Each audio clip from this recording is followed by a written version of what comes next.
Hello and welcome to Unabashedly Resolute Podcast on Magic is Essential Radio. I'm your host, Wes Mullins, here to take you on a journey of life. We will dive into the diverse topics ranging from God, politics, health and wellness, to the abstract things like thinking about your thinking and why you believe what you say you believe. So open your hearts, open your minds, and let us reason together. Hey guys, it's Wes Mullins here, coming to you from Nicholasville, Kentucky, the beautiful and the great state of Kentucky.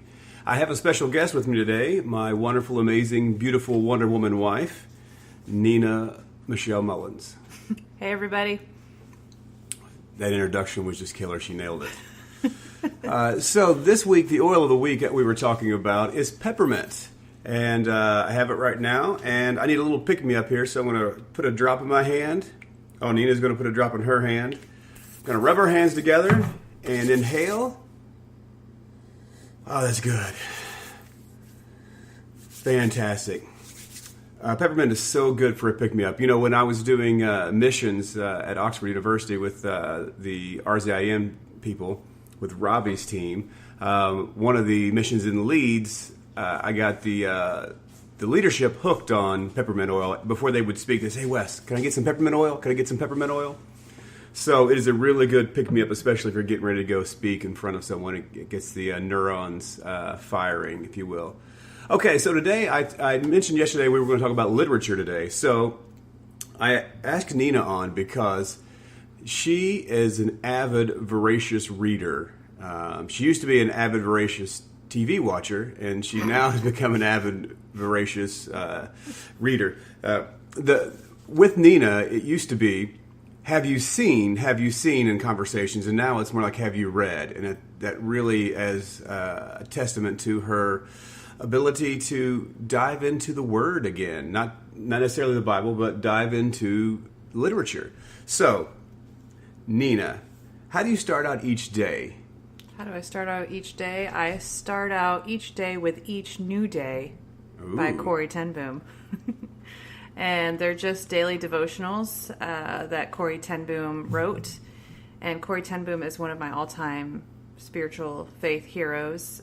Just hero in general, because she's amazing. She and her family were from the Netherlands. They hid Jews during the Holocaust. They were found out and arrested and sent to concentration camps. And she was really, in the end, the only survivor. And she went on to spend the rest of her days spreading the word about forgiveness and God's love throughout the world. Can you give us a taste of a Corrie ten Boom thing for the 23rd of October? 23rd of October. Let's see. The enemy will try to separate us from God, to destroy our faith and make us rebel. And then she gives the scripture, 1 Peter 5, 8 and 9. Be sober, be watchful. Your adversary, the devil, prowls around like a roaring lion, seeking someone to devour. Resist him, firm in your faith, knowing that the same experience of suffering is required of your brotherhood throughout the world. And she says, we are willing to suffer for you, Lord. Strengthen our faith so that Satan will be foiled in his attempts to come between you and us. That sounds like an amazing way to start a day out. You get some good insight from someone who is a living, well, not anymore, but was a living legend, hero of just faith that was so simplistic, so childlike, but yet she sowed seeds that literally changed the world. It was amazing. So this being a day of literature, or what we're going to call the reading list. Well, this will probably have many names. It will morph over time, but I just want to talk about some of the things that you are reading. What books are you reading currently, or have you just finished? Well, I just finished this past week, The Hate You Give by Angie Thomas, I believe it is. Yes, I'm pretty sure that is correct. I think Angie Thomas is correct. Yes. Okay. So, how did this book affect you, or did it affect you? Oh gosh, I read this book. It's over 440 pages long, and I read it in 2.5 days. Show off. If that tells you how good it is. It is a deeply impactful book. It talks about the reality of, it's difficult to even speak of it because from my perspective, because I feel like I'm kind of an outsider looking in, but I think it's relevant. for both people of color and people who are white to get understanding of what is going on inside people's heads. And it's an amazing story. It's difficult. A lot of people get infuriated when reading it, but I think it's quite powerful and worthy of a read. And there's a movie out right now as well. I don't know. What else do you want me to tell you? I think that's so. This book, for me, as my wife does many times, she actually will stop whatever we're doing and read me segments of the book that she's reading. Like she reads in the car, so when we drive on a long trip, she's reading, or she's reading in bed. She's like, "Listen to this."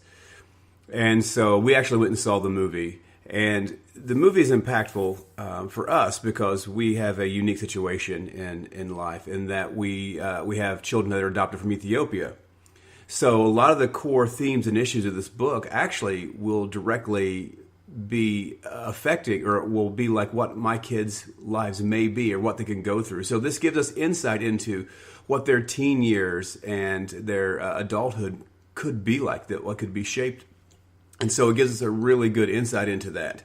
And I think one of probably the most powerful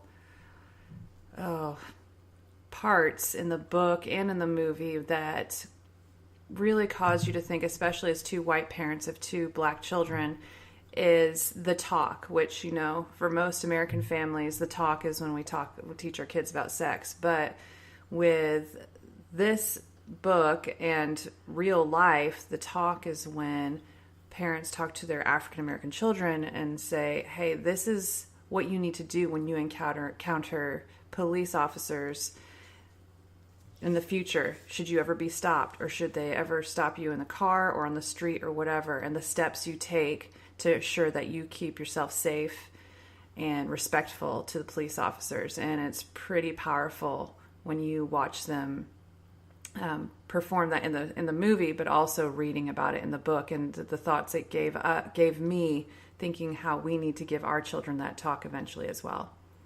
Yeah, because it's very possible that our children will have an experience like this, and if we neglect to give them the talk, we actually could be endangering their lives by neglecting to see things like this. Mm-hmm. So some of the other themes that I thought were really good were strong families, strong family values. Yeah. That they're living double lives, double standards. You see in there's systemic racism, police education, community jobs.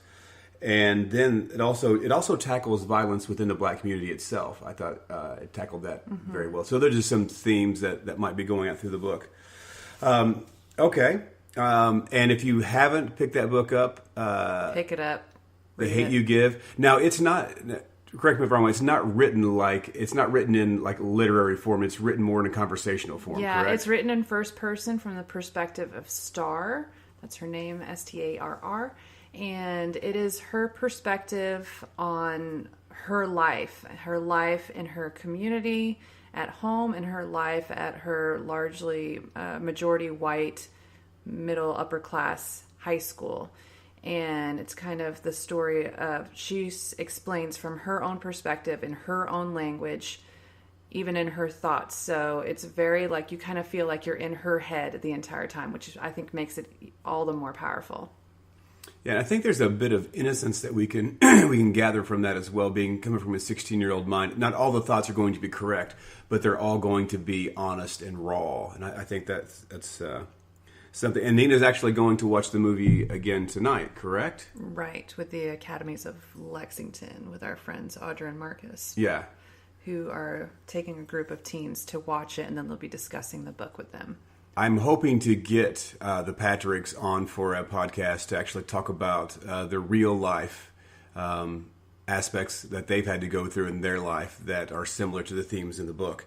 Okay, I want to move on to what are your biggest influences in literature. You love English. That was something that you've always loved.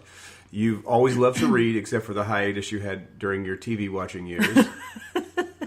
And you're back to literature now. So what are the biggest influences in literature for you? And then you can tag onto that question. What are the top 3 books in the last 5 years that have influenced you? Like the most influential books in the last 5 years, 3 of them. Okay. Well, okay. What am I starting with? Who are your biggest influences in literature? My biggest influences in literature, I would say most likely, off the top of my head, are C.S. Lewis. Come on. Probably J.K. Rowling. Didn't see that one coming. Yep. And, oh gosh, there's so many authors out there that have affected me and changed me. But throughout my lifetime, we'll start with those 2. Okay. Now, name 3 books that have massively changed your life in the last 5 years. Okay, well, I told Wes that this was a ridiculous question because 3 is just far too few for me to list, but I chose 3. You have to start somewhere, though. I have so many more favorites, but I chose 3, and they will have to do. Number 1 is Tramp for the Lord by Corrie ten Boom, which is actually the sequel to The Hiding Place. And if any of you have read The Hiding Place, you'll know it is the story of Corrie ten Boom's family as they, from before World War II began to when they hid Jews during World War II to when they were imprisoned, and what they went through, what Corrie and her sister went through in the concentration camps.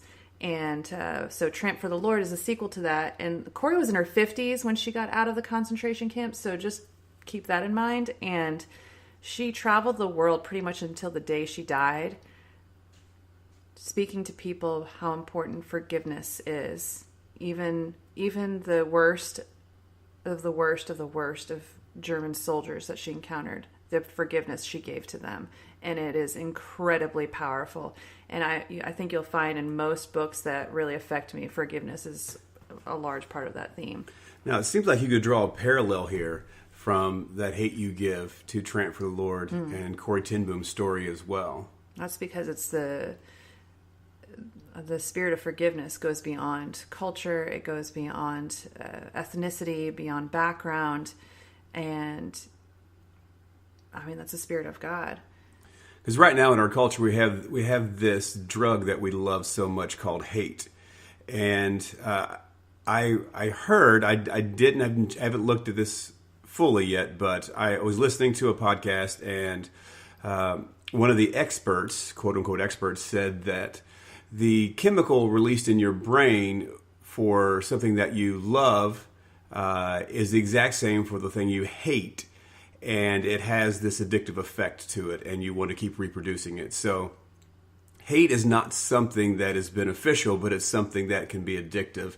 And forgiveness transcends all culture, and it actually can alleviate and actually free us from that addiction to hate, which is That Hate You Give. That's what the whole book is about, is coming to change that thinking we have in our brain and going, no, forgiveness is the answer. Civility is the answer. It's not hate. Hate has never produced a good societal change. Yeah, and Corrie talks about in Tramp for the Lord and in The Hiding Place, the moment when after the war, when she's speaking in Germany, and very few people are responsive at that time. They just come and they leave because there's so much remorse and so much depression in the land. And at the end of this talk, most people are leaving, but this one man starts walking towards her, and she recognizes him as one of the soldiers, one of the worst of the SS at her concentration camp, one that had beaten her sister and had been terrible and torturous to the prisoners there. And he came and said, "Hey, Miss ten Boom, I was at Ravensbrück, that camp, and I was one of those soldiers, but I have asked God to forgive me, but will you forgive me?" And she talks about that moment, how hard it was for her to raise her hand to shake the hand of the man who had caused so much anguish in her life and the lives of thousands and thousands. And yet she just asked God the strength to lift her hand up. And she somehow robotically raised that hand up to take his. And the moment their hands touched, she felt forgiveness just pour out throughout her body from head to toe. And she talked about how powerful that moment was. And I think that's so relevant for our culture today, that forgiveness is greater than any other emotion or anger, hate that we can feel. It can transform lives. That story gets me literally every time. Book number 2. Book number 2. Let's go with The Great Divorce. See it by C.S. Lewis. Is that like a self-help book? No. The Great Divorce is literally, and you know this book well too. I reread it again this year, and the first time I read it was about 3 years ago. But this just gave me a whole new perspective on. So basically, The Great Divorce is just, what would you call it? It's basically C.S. Lewis kind of imagines a bus taking a group of people from hell to kind of the boundaries of heaven. And they're given a chance to enter into heaven. It's an imaginative world. Yeah, after they've been in hell already, they're given a chance to choose heaven. And it's a fascinating insight into the minds of different people, the different reasons they entered into hell, and the different excuses they make for not wanting to go into heaven once they've seen it. And it kind of breaks your heart as well. But there's a lot of hope in there too. I just found this book to kind of widen my horizons as far as the way I look at the afterlife, even our present time here on earth, how we look at God, how we look at others, how we can be quite arrogant and convinced of our own awesomeness and think that we know everything and we don't need to be taught anything more. And so I think this book is an incredible insight into the human heart and mind and our flaws and our arrogance as well, but also the opportunity for us to make new choices and different choices for the better. Because Lewis's main point is if there were a way to get from hell into heaven, would we even take it, or would we be so set in our sinful ways that actually took us to hell that even if we were given heaven, we wouldn't accept that? And I'm going to blow some people's minds that there is no doctrine on hell in the Christian church that has been agreed upon or is succinct in Scripture that says this is the only way to believe about hell and heaven. There's no official doctrine. So Lewis here is playing on that, and he's playing on, I think it's Matthew 7 or Matthew 11, where the sheep and the goats are there, and the people who were the ones that didn't think they were going to get in heaven, they were allowed into heaven. The ones who thought they were going to get in heaven actually weren't allowed in, and he's playing on that. And so this kind of thinking that he's talking about is actually called inclusivism. And it's something that you should consider looking at. So there's eternal punishment, there's inclusivism, there's universalism. And all three have scriptural basis to them, and they're not heresies. I hate to say that, but they're not. A heresy has to be something that is hard and fast and officially a doctrine of Christendom, and there's not one on heaven or hell. So there actually are no heresies with those three those three ideas about heaven or hell. So just chew on that for a while. Chew on that. So here is the third book. Third book, Just Mercy by Bryan Stevenson. And this, I have to say, has probably been one of the most influential books over the last, I want to say I read it 2 years ago. And it completely changed my view on systematic racism. Is that Systemic, sorry. Systemic racism. It is systematic, so it's just another way of emphasis on the wrong syllables. Systemic racism, mass incarceration, bias, racial bias. Bryan Stevenson gives you, he's the author, but he's also the founder of Equal Justice Initiative, which is an organization based out of Alabama, I believe Birmingham, Alabama. And it's a nonprofit organization that works to speak on behalf of those who've been incarcerated, perhaps given unfair sentences, So it is an incredibly powerful book filled with stories of, it's Just Mercy, it says its tagline is a story of justice and redemption. And he tells people's stories in such a way where there's no judgment on the reader. It is simply the telling of stories. And it allows you the opportunity to make your own judgments. And I can't imagine anyone walking away from this book with anything but eyes wide open. And that is exactly what it did for me. I wept as I read through this book, and I remember there was a story of one man who had been put on death row, and before he'd even had a trial, which is illegal, I believe, and then the evidence there was no true evidence against them, and he also had tons of witnesses to vouch for his presence away from this murder that he was accused of. And this all took place in Alabama. But I remember thinking to myself, I watched the interview. I went and looked up the interview and that they did. I think this is back in the 80s or early 90s. And they interviewed the man who was accused of this murder. And then they interviewed the defense attorney, the attorney. What's the attorney called? That's for the state. The attorney general.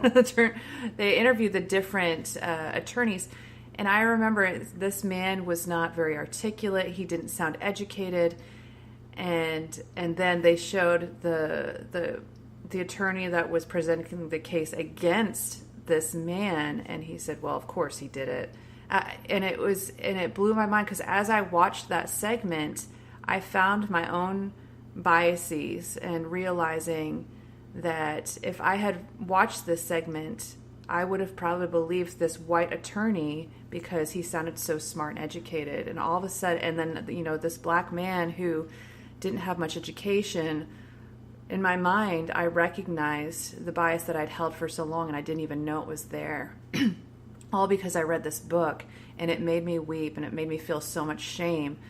But what was beautiful about reading this book is it allowed me to feel the shame, and it allowed me to recognize my bias.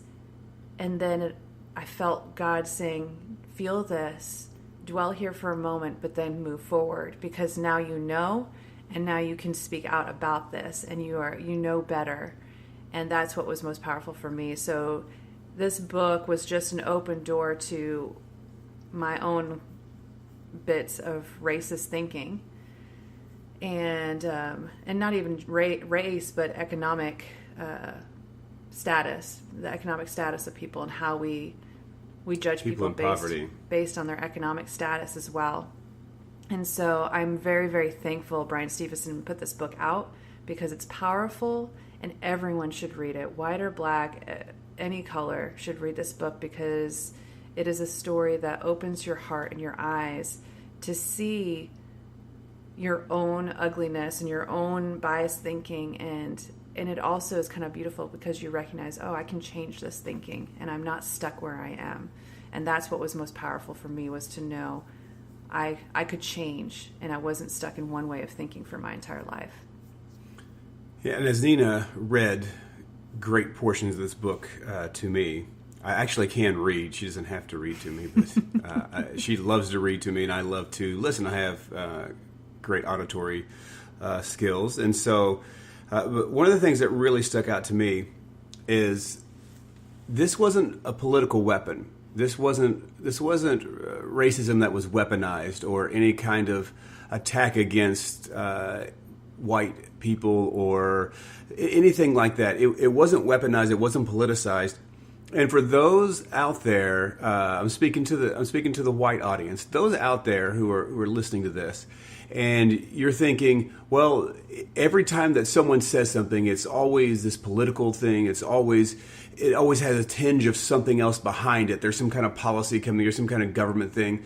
If you want to just have someone give you the facts, and you want someone just to present you with the truth of what's going on without the other ugliness attached to it, Just Mercy for me was a book that made me go, oh, this is what I've been waiting for. I've been waiting for an honest expression for what's going on that's not attached to anything political, not attached to anything that's going to be some sort of policy or any kind of white guilt or anything. Like, this is going, hey, here's the story. This is what happened. And you go, oh, okay. And it was so freeing to just, like Nina said, allow that to hit you and go, yeah, I've had thoughts like that. Yes, I was wrong. I can change. And it wasn't someone holding a gun to my head that if you don't change, you're a racist or anything like that. It was like, no, here's the story. Here's the heart. Look at this man. He didn't have due process. He didn't go through these things. And yet he was on death row. And you're going, that's not right. And you were allowed to feel the feelings you're supposed to have without being afraid that someone's going to go, gotcha. You're a bigot. There wasn't any of the gotcha moments in here. It was simply, here's a story. It's not right. It's not fair. And you're like, yes, it was just I a lot agree. of aha moments. Aha, but not gotcha moments. And I think that was so beneficial. All right. So I think that's going to conclude us for today. Oh, wait. One more question. What's next for the amazing Nina? What book? Yes. Well, I have about 12,000 books on my shelf that I haven't read. List them out alphabetically. I can't remember the title of the book. I have a couple of books in my bag, and I'm constantly rereading things too, like Harry Potter books as well, but I honestly cannot, it's in my bag and I cannot think of the name of it, but it is about a missionary. That was a rookie move, folks. It is about a missionary to India and the changes that occurred in the community when she went to India. I like to mix it up, and so I love reading stories of people who've left their comfortable lives to experience other cultures and learn from other cultures. And then I read books like The Great Divorce. So she's so well-rounded in her reading prowess that it's something to aspire to. So if you've been encouraged today or been inspired to read Tramp for the Lord, Just Mercy, and C.S. Lewis's The Great Divorce are some titles that you should probably check out. Anything by C.S. Lewis is amazing. If you're going to read Lewis, Great Divorce is a great place to start. Also, Mere Christianity is another good one. And The Hiding Place, if you're going to do Corrie ten Boom, and Tramp for the Lord. Yeah. And In My Father's House, that would be the trifecta there for Corrie ten Boom. Mm-hmm. And just research these people and look at it and see how their lives were and see what common threads hold us together with these people. That's all I have for today, everyone. Thanks so much for stopping by Unabashedly Resolute Podcast on Magic is Essential Radio. We'll see you tomorrow. Have a great day.